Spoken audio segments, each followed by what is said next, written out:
709. Hello, hello, hello, hello. Right, let me just check we're live. Right, cool. So today talking about all things Amazon USA, but also if you want to talk UK, that's not a problem. If you don't know, my name is Thomas Parkinson, and I've been selling on Amazon now for about 4 years. And quite simply, I've been selling in the UK. Right now, we're probably doing, we've done over 1 million in the last 12 months. Right now, we're probably, if you want to know, we've just broken the £200,000 barrier over the last month. And also, as well, just started in the USA, got a team building that, and obviously kind of share my journey, what I'm doing, and obviously help you guys. So if there's any questions, please, please, please let me know down below. Obviously, I'm here to help you grow your business, and obviously share with mine. I kind of talk you a couple of things which are going on, what we're doing in my business and what we're seeing. But first of all, let me just check that I'm actually live. So 2 seconds. If I just kind of things, I just want to kind of go through here, and I'm just going to check that actually live. So again, if you guys got questions, please, please, please drop it down below. I do these lives to support you. So first things first, let's just jump over to the groups, have a look. So I do post this video in the, should we say, the Fast Track FBA USA group.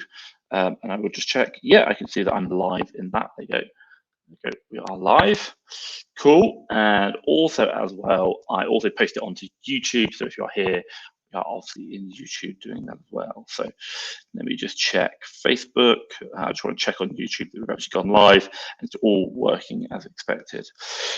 So I kind of talk you through a couple of things I'm doing in my business, what's going on, and if there's anything I can do to support you in yours, do let me know that as well. Right, let's just kind of go through. My God, put it in. Sounds like my water cooler or my, how do you call it, coffee maker is making a lot of noise right now, making coffee. Always an important part. I do have coffee with me right now. And let's just double check. How's your business? Ask me anything live. Let's go into that. Yeah, I can see I'm live there. So if you guys are here, do drop a hey, a hello. If I try to test. Hey, hey. Cool, fine. Okay, that's good. If there's anything, obviously, I can answer questions-wise, please, please, please let me know. And also, I can help you out with your Amazon business. So, like, what are we seeing at the moment in my business? What's going on? Well, she said right now we've got UK. I had an update last night before I went to bed. We've broken the £200,000 mark, and if I kind of share that with you, I actually got the Seller Central app installed, just to say where we're at. And right now we're really looking at trying to continue to grow our business, see like where we can scale it to. And you can see actually we come back under the £200,000 mark. I don't know if you can kind of see that there. You got, if you can zoom in, there you go, 195,000 in the last 30 days. So really, really happy with that. I'm waiting for my camera to come back. There you go, it's caught me up again. Really happy that it did peak up. We did a really good job, £200,000 in 30 days. Now just come back down again. And I'm really happy with the team. They spent last week almost £43,000 in stock. And they probably did that in like 8, apart from Thursday and Friday, they did 10 hours. Monday, Tuesday, Wednesday, they did 8 hours. And also in regards to that, we have a team of VAs. So we have 4 sourcing VAs who are sourcing. So for us to be able to do £200,000 revenue, we spent £43,000, £200,000 worth of revenue in 1 month. Sorry, we spent £43,000 in 1 week, and we did that with 2 purchasing, 1 purchasing manager, 1 purchasing assistant, and also as well 4 sourcing VAs, and I've got 1 admin VA. So I'll talk a little bit more about like what I'm doing, obviously while people are just joining. But if you are here, drop a hey down below. Let me know where you're calling from. Obviously, I'm interested. If there's any questions you want to ask, I can help you. It could just be like getting started on sourcing. It can be like mindset. It could be like hiring VA, scaling your business, even like things that are going on. I know a lot of people are like talking about the wholesale side, going to the ASD trade show in Las Vegas. That's going to be a big part, but also things like restock limits, etc. There's a lot of that. So give me 2 seconds. Let me just drink my water. Appreciate talking.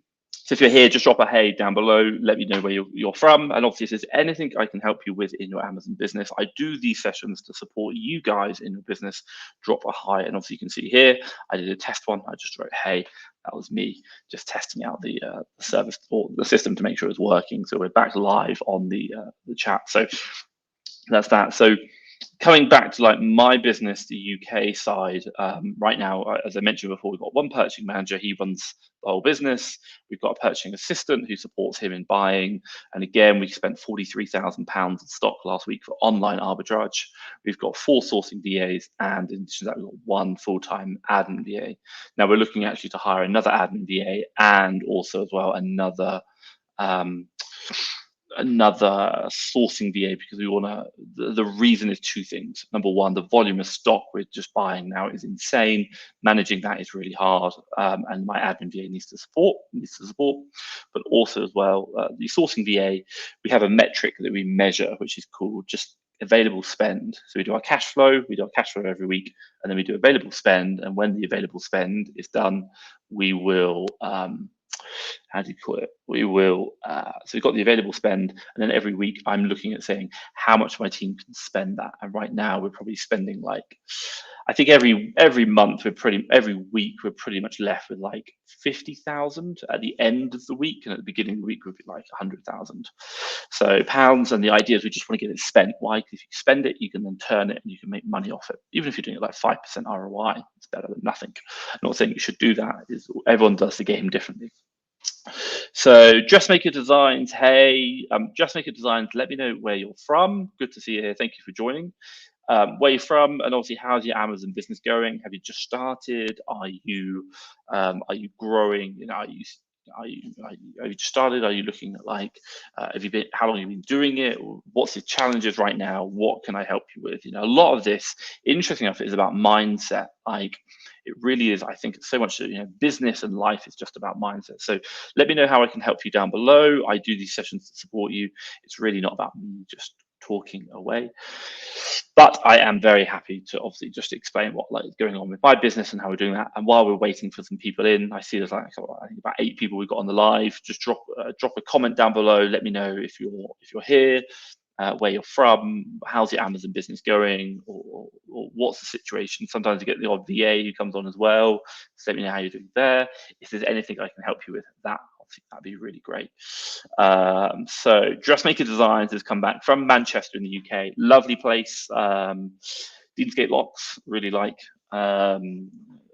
Used to work for a company called Revolution, massive in Manchester. That was like 10 years ago or something.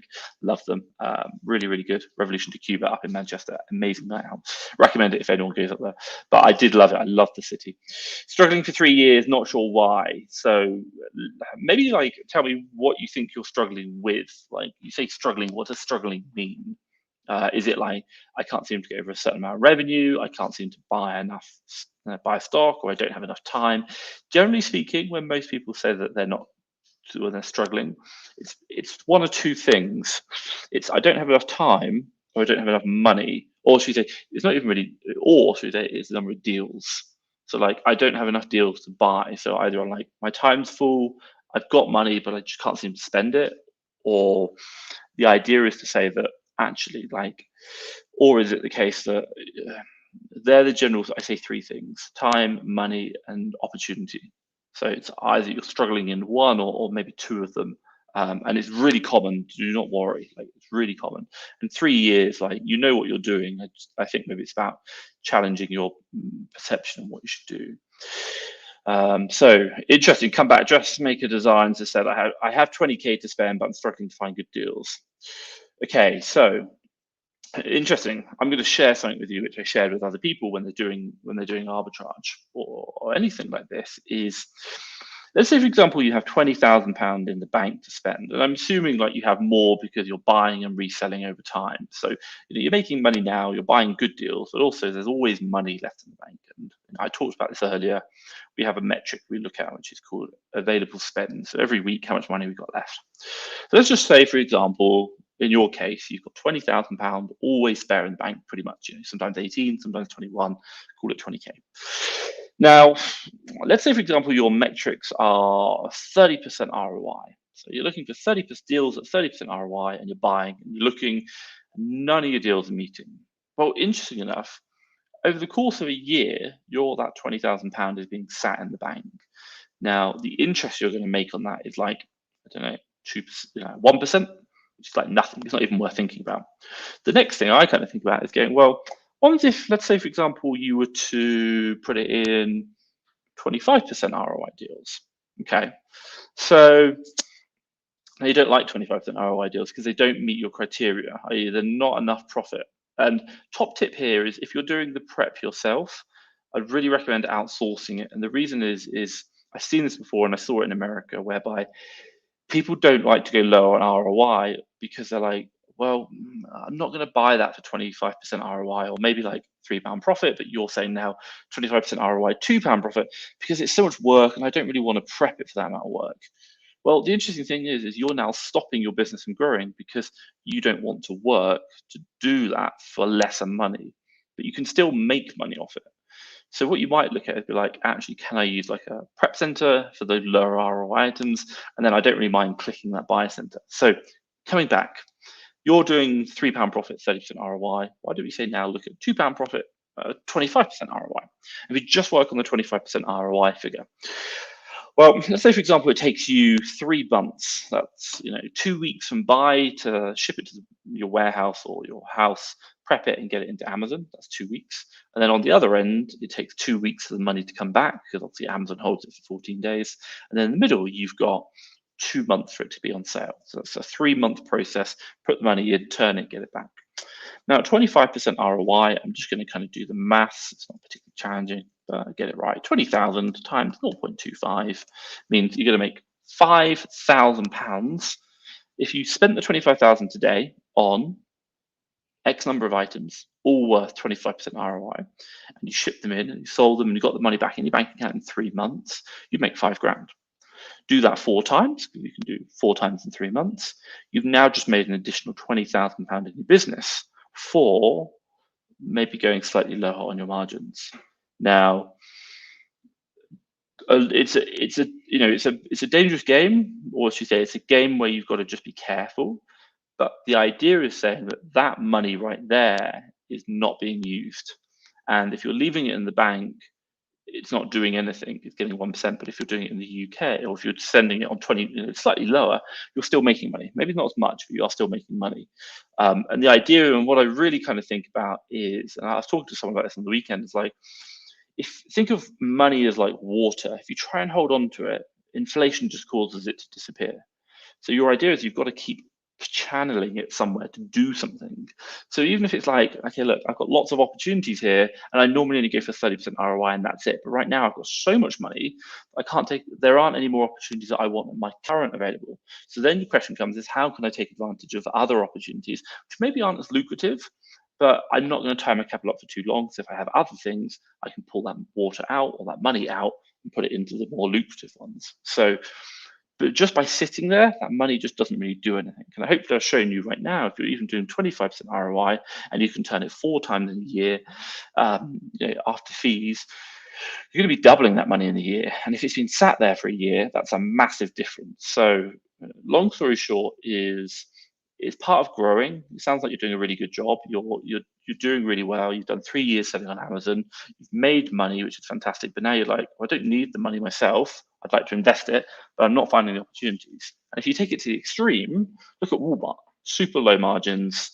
They're running like single-digit percentage margins, and that's something just to be mindful of. So the other one, if you look at it, is, let's say, for example, you go put that in wholesale, you're buying products from the wholesaler, and maybe you're getting 10% margin ROI. Rubbish, absolutely rubbish. People are saying you're crazy, but what happens is after a while they'll start seeing that you're a good customer. You're spending 20,000 every couple of months with them. They're like, wow, can I have a discount? Okay, now that 10% now comes to 20%. Can I have a bigger discount? Cool, now we're up to 30. The opportunities are there. It's just about trying to figure them out. Or I could tell you the usual answer. If you've got 20K to spend, you're struggling to find good deals. Get some VAs. That's what we do. We do operate on lower margins. 20% is where we're happy to. But I think for you is really just kind of the thought process I'd always ask is, or think about is, we're in the investing game. We invest money. We don't hold on to it. If we hold on to it, it becomes the water will run out of our hands. Inflation causes the money to devalue. Just be mindful of that. Just Maker Designs. Let me know in the comments down below. Hopefully that was helpful. Or your thoughts. We've got another question coming in now. I just want to answer here. Give me 2 seconds. So Yen has come in. Hello, hot topic on other FBA groups. They're thinking on sourcing within the US instead of China due to really high shipping rates and delays. What do you think? Completely understand. And I wrote an article. I say I've written an article. I posted an article about this in one of my groups. You know, like I think it was like last year. They should look at a full container load shipping from the US or from where was it, from China through to the USA. It was something like $1,500, whereas now it's like $22,000, and obviously that has a huge impact. So it could potentially bring it back. I think the question comes is, this is all kind of as a result of COVID. It's all as a result of like global shipping. They haven't got enough containers, people to work in the various areas. It all adds up. There is a massive global supply chain. So long story short, this is going to be in effect for at least probably the next 6 months, if not the next year. But you would probably likely see things return back to where they were. So one of my thoughts is to say, yes, if it makes sense right now, sourcing within the USA, great. But I would just question long-term wise. I don't think it's going to be a viable long-term scenario. Why? Because if you just think about it, like even though there's high shipping rates now, market demand, supply and demand, they are going to, they're going to change. They're going to reduce down, and as a result, what you're not going to see is it's not always going to be that high. Economy, the big container ships are going to get more space on them. Right now, everything's just booked out for months, but it will come back down again. So you'll still definitely see, the US or the China becoming much more competitive, even with shipping rates. That's the problem right now. It's not China itself; it's the competition, and also the US obviously will probably be more expensive. But pardon me. But I think, short-term wise, my God, there's a great opportunity, absolute great opportunity. If you can get involved in doing that in the US, that's going to have a big impact. I think interesting. Also, there's also another statistic I looked at as well, that something in the US whereby it's like the staff shortages after COVID because of the stimulus checks. People aren't going back to work if they're not really that interested. So I think manufacturing's had a real impact. But hey, interesting enough, if you want to know this whole kind of shipping rate thing, that's going to massively affect like retail stores, online arbitrage. Why?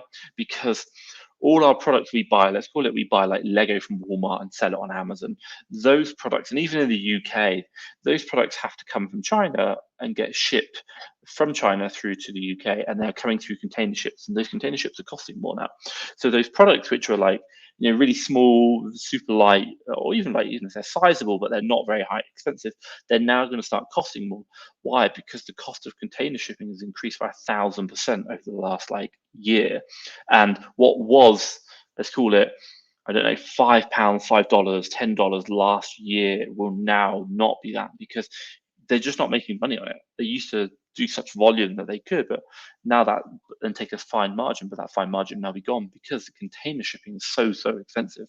So just be super mindful of that. That's going to have that, that container shipping is going to have a real impact for Q4. Arbitrage, wholesale, all of this stuff. Global supply chain will massively affect it. So on the one hand, we've been talking about restock limits, hiding, should we say, trying to get, you've got to turn your stock more now. Amazon's not happy using their warehouses as holding centers. They've got to be fulfillment. Generally looking like 90 days, 60 to 90 days is the most you can do. I think it's 60 in the UK, about 90 when we're looking at what they're allowing you to hold on the restock limits and turning. But on the other hand, global supply chain problems, increased shipping costs, and meaning that you probably want to be holding on to stock because the value of that stock is going to be going up because they can't ship it into Europe and the US as cheaply, and as a result, the new stock is going to cost a lot more. So it's kind of like, it's a real challenge. It's going to be a real challenge. It's going to be an interesting Q4, one like we've never seen, just very different. But hey, welcome to the world of global logistics and supply chain and selling on Amazon.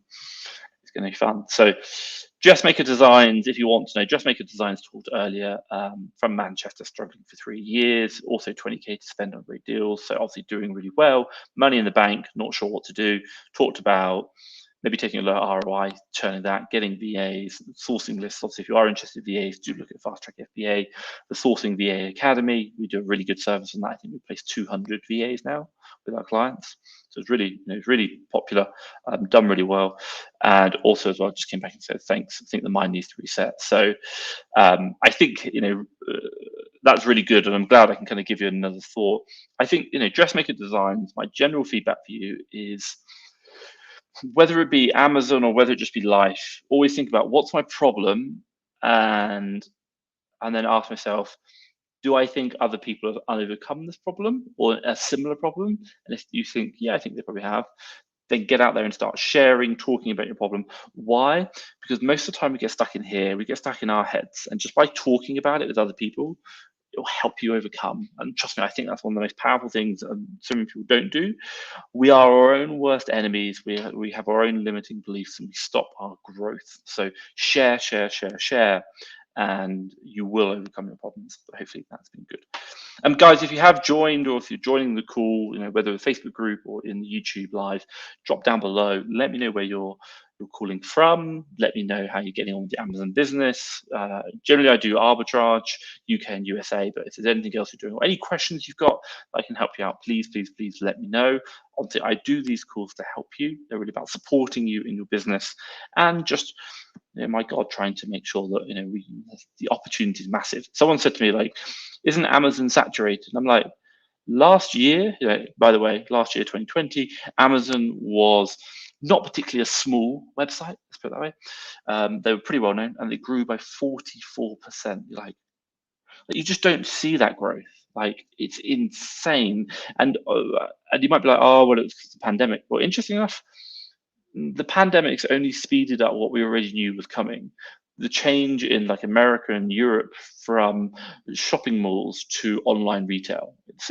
It's a growing trend. It's happening so much more. So Amazon's growing. The opportunity's there. Trust me. My own business, I think we're up 400%. It's like crazy. So just be mindful of that. Right. Let's come on to other questions. If you've got questions, please let me know. We've got Tintin. Hi, I am a VA, and honestly, I'm not quite sure of my title. Here's my task. My client will send me pictures, and I will search for the product ASINs. What job do you call it? I'm a newbie. I'd call it sourcing VA. You're just doing what's known as reverse sourcing. So quite simply, your client sends you a picture, and then you're probably doing right mouse click, go to Google, find the product.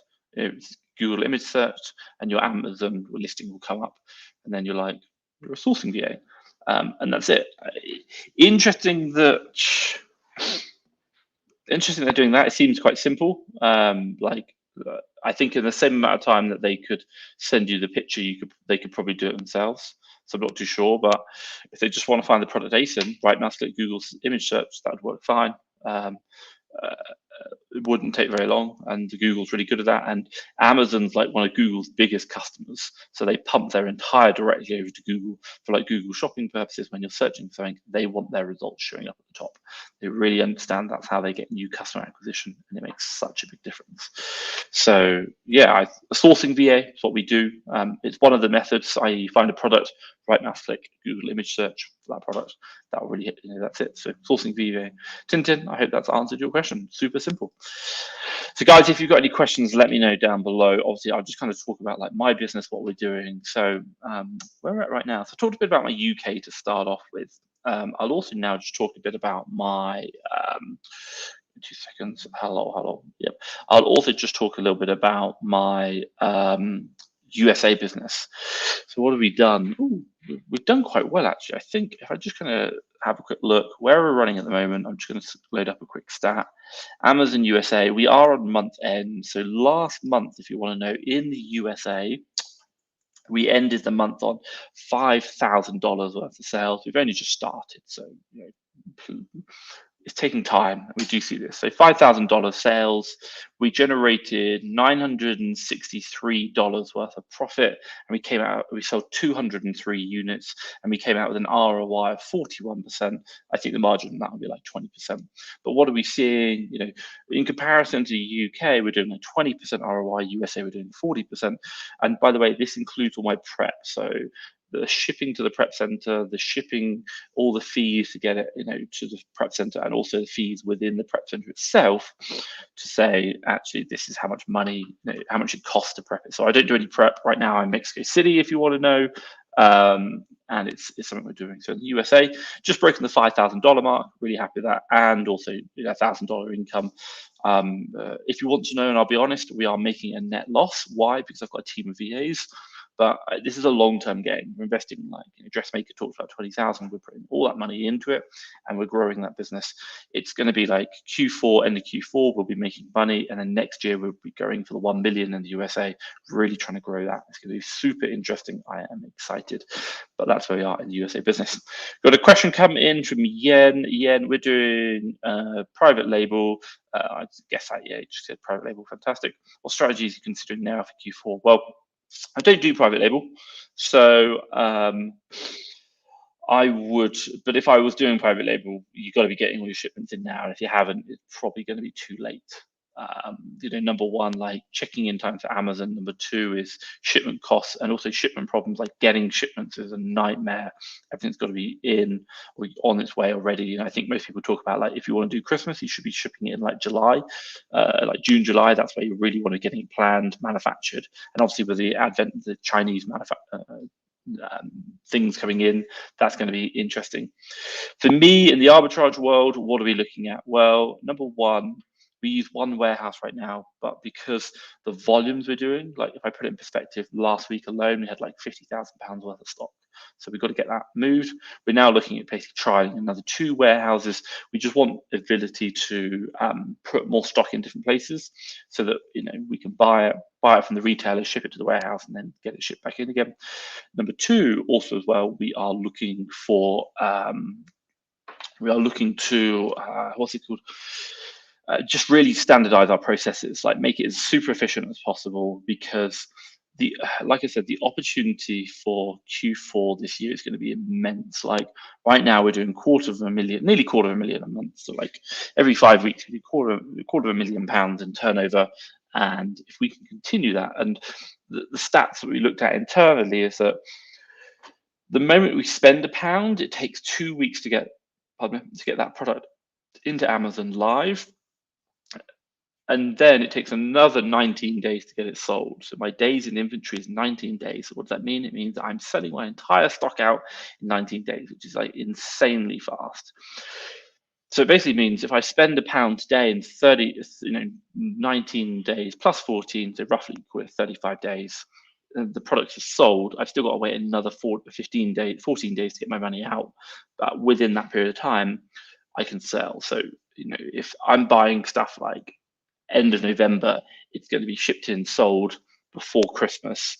That's going to be really powerful. So number one, volume. Number 2 is about driving efficiencies of my team. And then number 3 is about logistics, managing that logistics supply chain. That's going to be a real challenge. But again, arbitrage is different to private label. If I were you, I'd want all the stock in now. I'd also potentially, if you're looking at restock issues, drip feeding it in, working with a third-party warehouse to drip feed, or maybe storing in your house. That's it. So they're the kind of strategies we're considering for logistics side.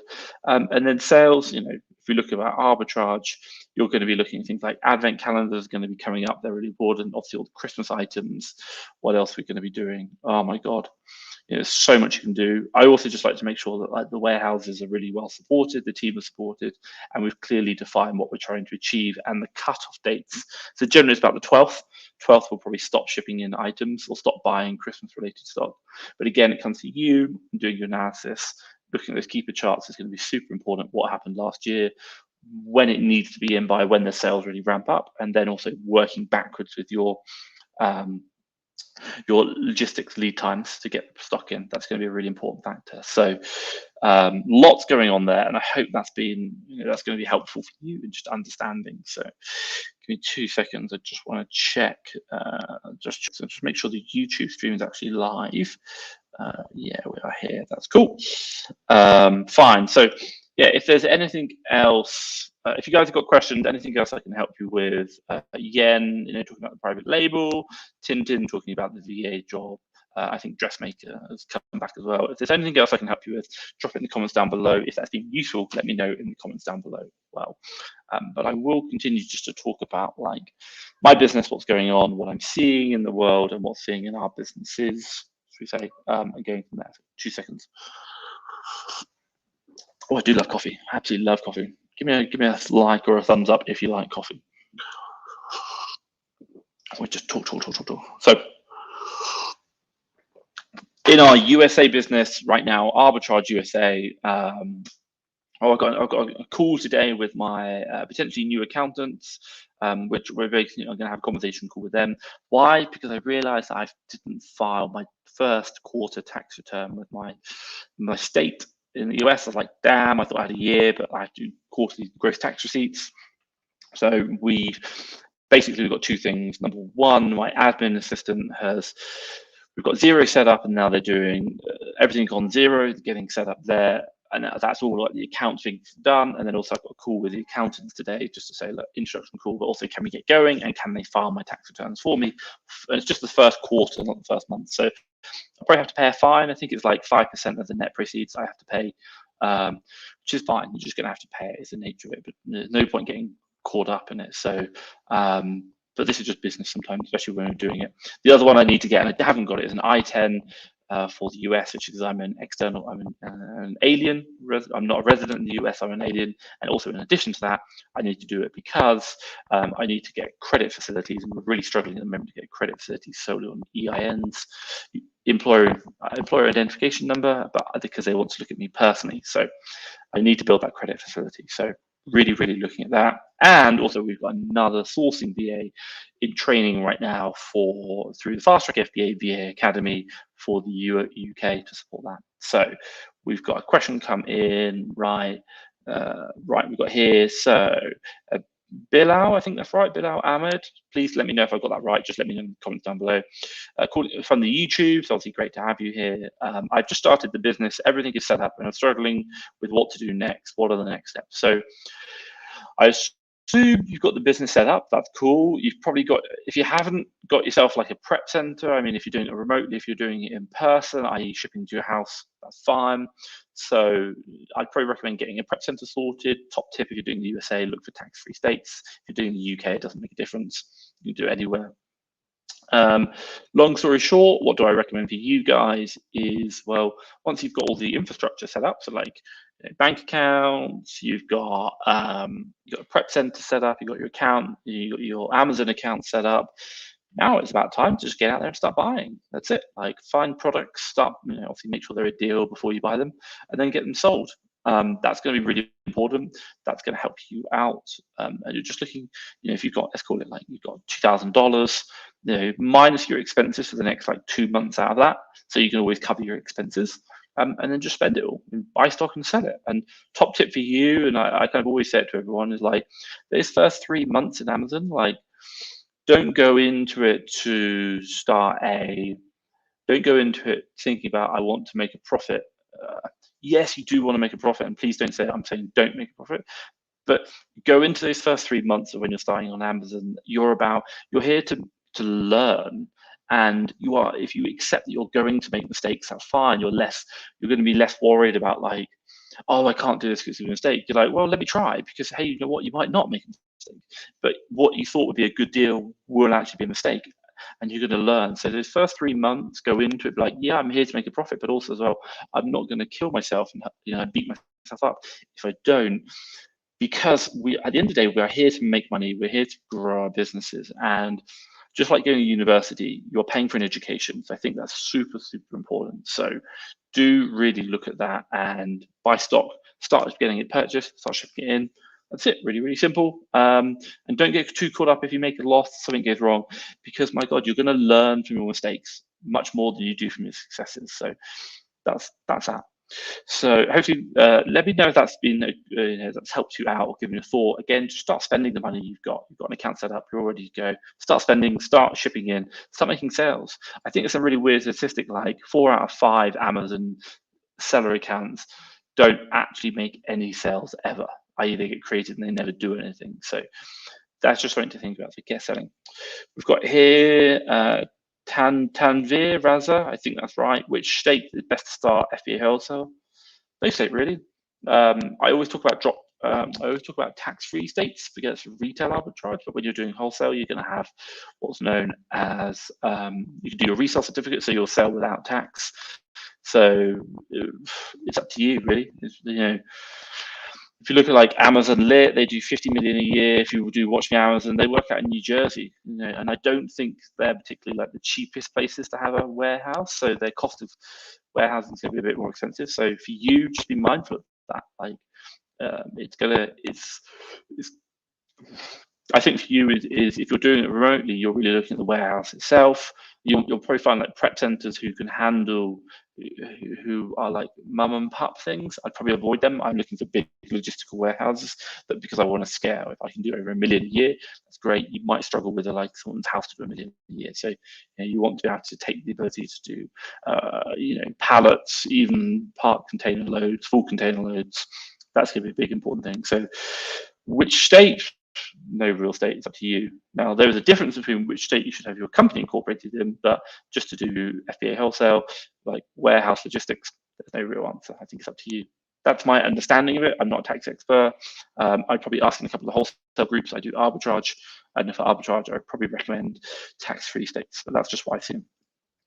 Outland Dude, hello. Hey, great to see you. Any questions I can answer? I appreciate today. It's got a couple questions coming in. If there's anything I can answer to help you out, please let me know. Honestly, I do these to help you guys. So give me 2 seconds. I'm just going to drink some coffee. I've got my coffee here, and so it's early in the morning, 7 a.m. It's like, oh, I'm gonna open. So drink my coffee, and then obviously once I finish this, have about another 5 more cups.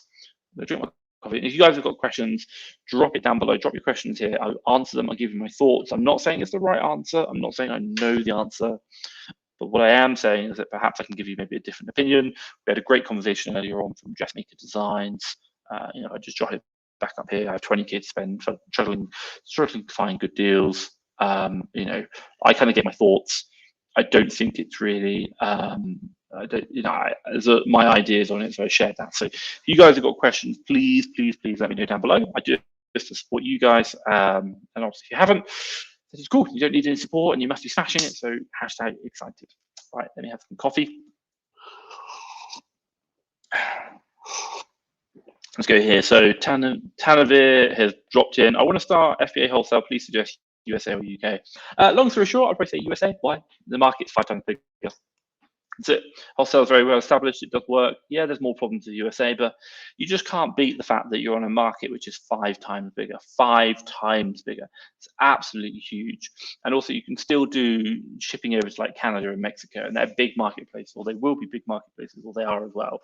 So the UK is great. They're in wholesale, but it's just a bit more competition. And also, the UK market is kind of like following on from the US market, i.e., they learn what the US is doing and do it then, but it's just smaller. It's like 70 million people in the UK. There's like 250 million, don't quote me, in the USA. There's just more opportunity. So I would personally do it in the USA. That's my choice. And we are going to do both, and we will do wholesale in both. But I think, and also the big wholesalers, Amazon Lit and Watch Me Amazon, they also do it in the USA and then now do it in the UK as well. So just be mindful. And while I do say that, there is still a lot of opportunity to do a UK wholesale business. There are 8-figure Amazon sellers doing it, not a problem. CJB has popped in. Are you not tempted to do some RA? Well, CJB, considering the fact that I live in Mexico City right now, RA would be nigh on impossible. And I don't think Amazon's going to really accept Mexican invoices for products shipped to the UK or USA. So, well, they might do. For USA, they might do. So, product, they have like Spanish writing on them. So, long story short, is I travel the world. I'm in Mexico City right now. I was in the US a couple of weeks ago. I was in Guatemala like a couple of months ago. I've been in Cancun earlier this year. Don't know if I've got any other plans. Maybe we'll see how it goes. I'd like to go to Medellin at some point, but right now it's not the greatest time. But I travel the world, and unfortunately, RA doesn't really factor very well into that. So I appreciate we'll probably get lower margins, and that's the point. So hopefully that's answered the question, and CDJ, hopefully that's answered you as well. If I can turn around and show you there you go, you can see Mexico City right there, just looking out over Mexico City. Very, very beautiful. I do love that. That's my apartment, and I love just sitting here watching. Let me get this camera sorted. 2 seconds. There you go. That's my apartment. Very, very nice. Now, what we got here? Seth. Hey, Seth. Great to see you here. I just want to say, if anyone is watching this, before I even read out Seth's comment, if you are thinking about selling on Amazon, if you want to do a model whereby it is very profitable, maybe you've got low business, do check out Seth Baker. He does do used books, and he's absolutely smashing it. And right now he's talking about, he's asking a question around wholesale, and I really understand, but I do think, if you're just getting started, Seth has an amazing business model, and it's very successful. And I met Seth in Cancun many, many times, and hopefully maybe one day soon in Mexico City. So Seth, obviously really happy to see you here, and thank you for joining. Obviously we are privileged. Thank you so much, and he is absolutely smashing it. So do check him out. Obviously he has his own group. And also as well, I think he does a bit on YouTube as well. I've seen his YouTube channel as well. So Seth come in and said, what are the steps to setting up a US wholesale business from the UK? You can do it one or two ways. The same as how you're structured now, a UK LTD into the USA. I probably would avoid that because it's just a bit of a nightmare. Like, it's hard to deal with wholesalers. They're a bit like, who are you? Well, it's just another layer. My top thoughts are, create the USA LLC, create a separate entity. Yeah, it's going to be a hassle. Yeah, it's going to cost you more money, but it's a long-term investment. And I think also as well, do the wholesale LLC, and then you've got an entity, and then for all intents and purposes, you're exactly the same as everyone else. It's just a super simple conversation like, hey, yeah, we're this US company based in Delaware, for example, Delaware, Wyoming, and then do it from there. If that's absolutely fine. It just makes it easier. It's like, if you think about it, every single time your business is slightly different to everyone else's, it just adds another layer of complexity or another reason for them to say no. And you want to make it easy as possible. Like, they're like, oh, can we put the order through? Yeah, sorry, our website doesn't allow you to do it, whereby your billing address is outside the US, and as a result, we're going to have to do it manually. And they're like, oh, you know what, we just can't really be bothered. So lots of little things. I think, my steps are, I would, if it was me, and obviously what we've done as well, we've created an LLC, we've created in Delaware, we've done it as C Corp, not a pass-through. If you want to know, pass-through is because then you're taxed on your, or you can do it as a UK limited company pass-through if you want. I think speak to an accountant. I'm basically just doing it as a completely separate entity. Why? Because I really want to understand more about the US tax laws and how they work. So that's something super important to me. So LLC, USA, and then set up with a preceptor. That's it. If you're doing wholesale, it doesn't really matter. You don't need tax-free states because you're going to get sales tax exemption because you're doing B2B, and you'll have a resale certificate. And that's it, really. The steps are create a bank account. Mercury is the one that I use. Then an Amazon service account. Super simple. Get calling. Super simple. That's that. So Seth, I hope that's answered your question. So who have we got here? We've got Seth. Thanks for the kind words, lad. No problem. Hey, you say kind words. My God, you are absolutely smashing it. So if anyone wants to know, do follow Seth. Do check him out. He's a real expert in his business. I think he's done an amazing job. So do follow him. It's not kind words, it's honest words. That's it. So keep smashing it, Seth. Thank you for joining, and thank you for sharing. Andre, I think that is right. How do you compete against Amazon? Long story short, you can't really compete against Amazon. It's their marketplace. They will own it. There's a video I created on Fast Track FBA YouTube channel called 3 Ways to Sell Against or to Check Against Amazon. Do check that out. That's really, really important. It talks about 3 methodologies that are going to just tell you what you need to do. Long story short, when you're competing against Amazon, number 1, you're going to need to use a keeper chart. You're going to be looking at, are they sharing the buy box? And if they are, what price they're sharing at. Number 2, you're going to be looking at, oh my God, what's the other ones?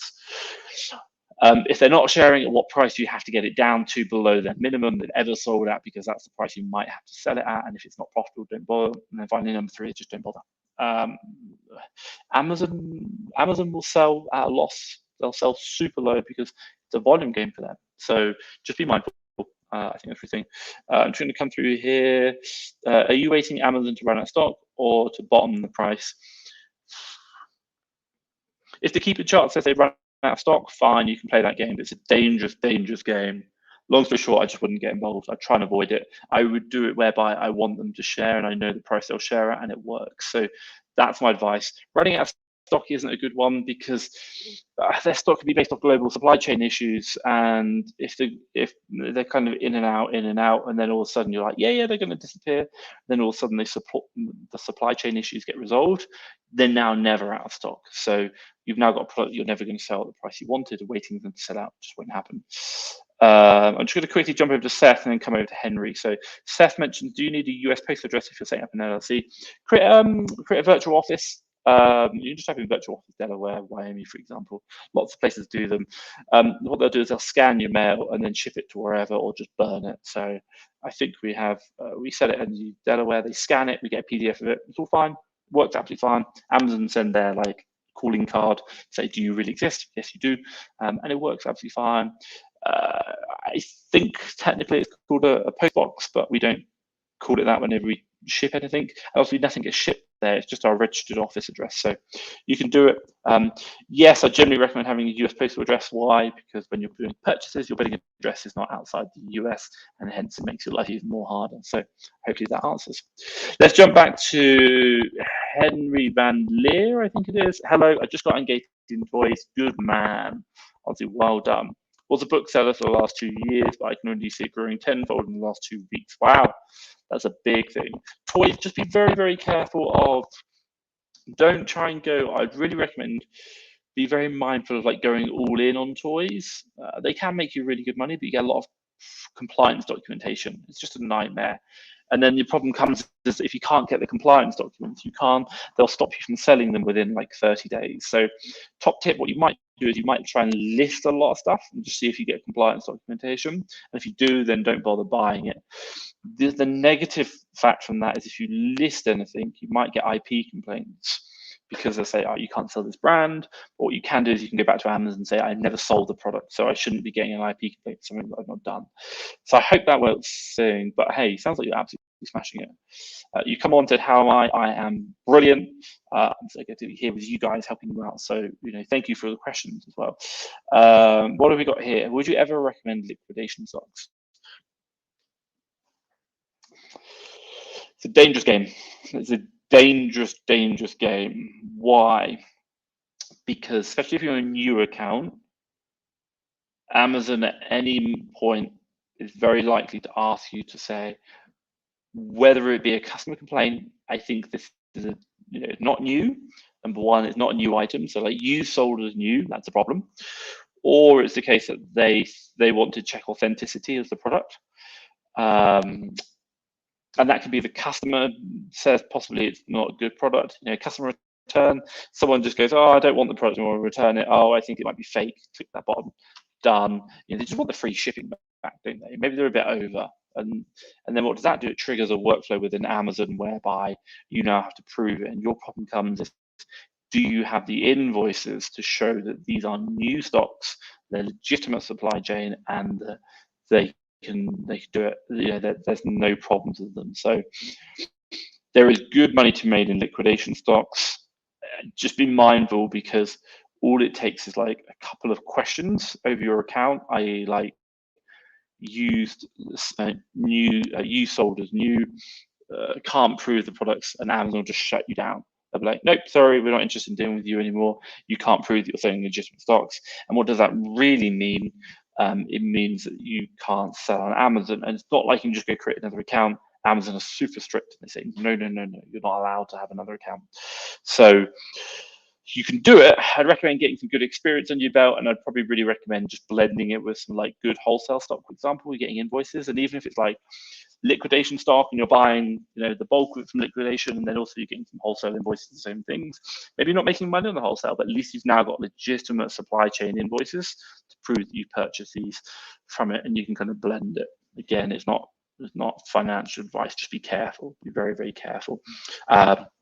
Once you lose an account on Amazon, they'll never let you get it back. They'll never let you create a new one. If they bar you, if you ever try and do it and they figure it out, they'll just shut the new one down as well. So don't build your house on sand, is the short answer. You come also as well. More importantly, thank you for all the advice. I hope you're well. Not a problem. Hey, thank you for asking questions. I hope that's been useful. Interesting, if you want to know, you talked about getting ungated. I know you just dropped it down here. Harrison's has helped me get ungated indoors. In the US, we've probably done over just £10,000 worth of revenue right now. For me, that doesn't really seem like too much, but we needed 0 wholesaler invoices. We're ungated toys, tropicals, like DIY, sports and outdoor, like pretty much everything. We're just getting automatically ungated. And it probably started around about the 5,000 mark. My team are just clicking the ungate button all the time. Bang, getting ungated. It's like, wow, cool. So long story short is if you're thinking about using a wholesaler, you can't do it, but just buy products and resell them, make money. And we were doing £5,000 worth of revenue with just normal products, like products that are naturally ungated.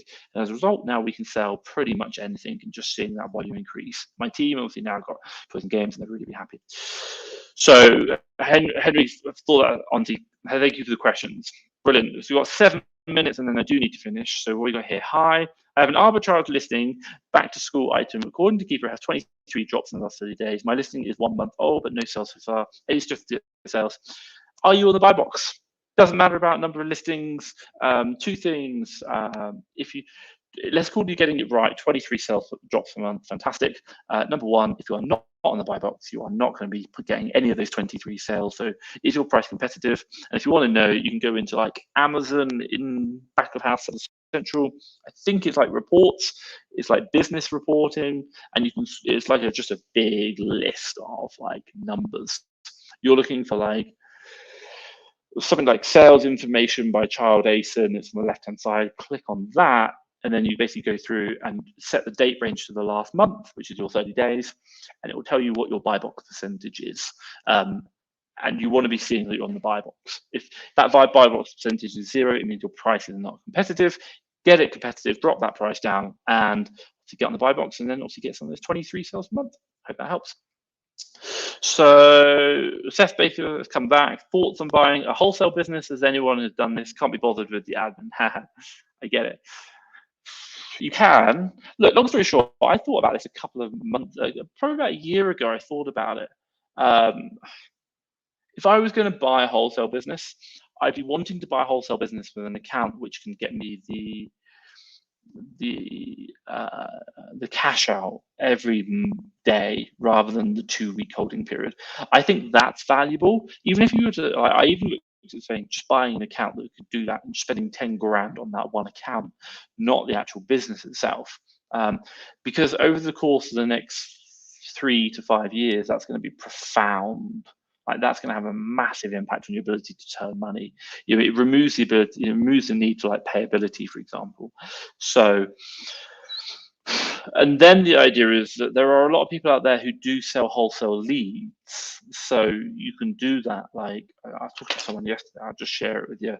They get onto my Instagram. They do sell wholesale leads, so you could do that as well. So if you want to know, who was I talking to yesterday?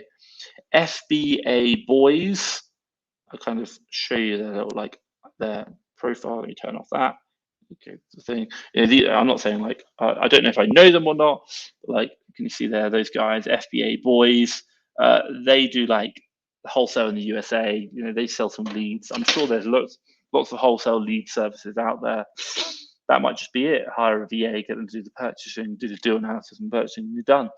I really think about it. I really understand it. So.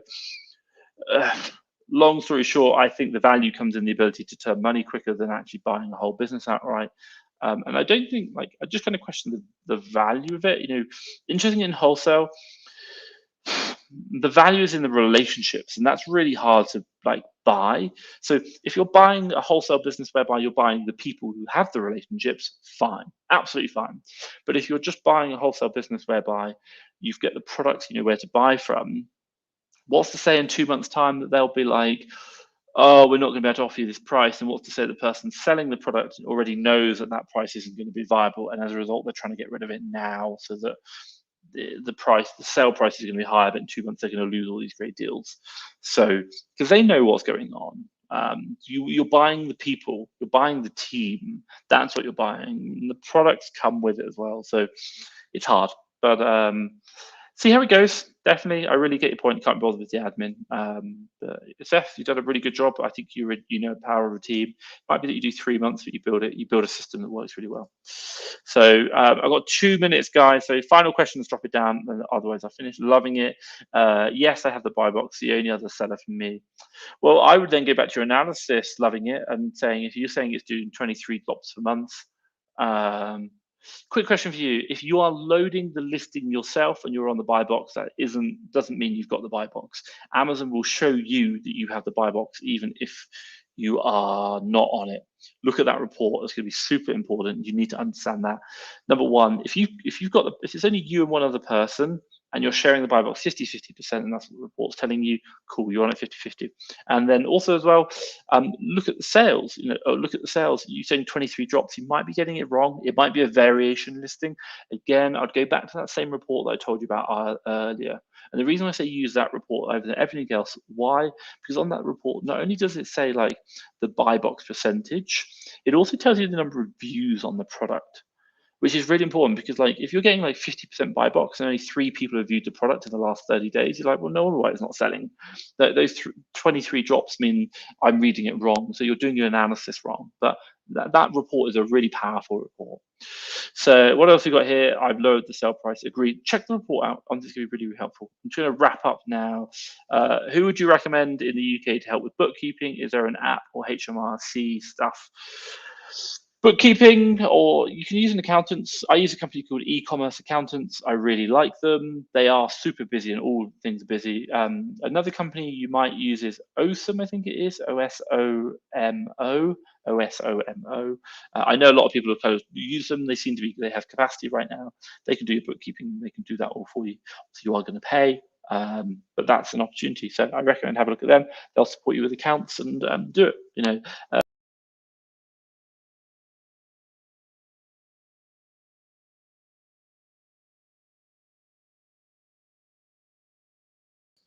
Sorry, I accidentally clicked the back button on my mouse and just lost off there. So yeah, I use them. That's going to be really important. So check them out. Right, time is unfortunately a long away from us. So I just want to say a really big thank you to everyone who's joined. If you've liked this, drop me hey Tom, it's been great. Thank you so much. I love the comments. I love the feedback. I do it for you guys, and hopefully I can support you in your businesses. But just let me know. Like honestly, it's about helping you out. So that's really good. I am going to have to finish there. If you guys are here, come back next week. Appreciate. I do this for an hour session.